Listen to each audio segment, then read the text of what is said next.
ലോകത്തിന് തന്നെ മാതൃകയെന്ന് കൊട്ടിഘോഷിച്ച ആരോഗ്യ കേരളത്തിന്റെ ആത്മാഭിമാനമാണ് കഴിഞ്ഞ ദിവസം കോട്ടയം മെഡിക്കൽ കോളേജിൽ തകർന്നു വീണത്.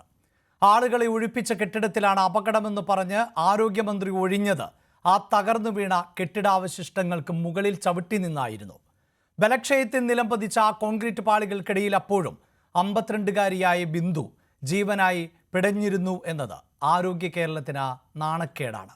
മന്ത്രി പറഞ്ഞതെല്ലാം കള്ളമെന്ന് ബിന്ദുവിൻ്റെ ഭർത്താവിൻ്റെ വാക്കുകളിൽ വ്യക്തമാണ്.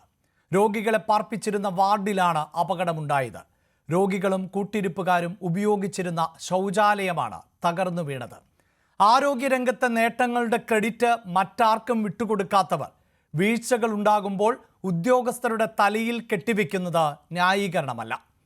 തലയോലപ്പറമ്പിലെ വീട്ടിൽ ബിന്ദുവിനായി ചിതയൊരുങ്ങുമ്പോൾ ഭരണകൂടത്തോട് ഒന്നേ പറയാനുള്ളൂ: ഡോക്ടർ ഹാരിസ് ചിറക്കൽ ദിവസങ്ങൾക്ക് മുമ്പ് ചൂണ്ടിക്കാണിച്ച ആരോപണങ്ങൾ PR വർക്ക് കൊണ്ട് മറക്കരുത്.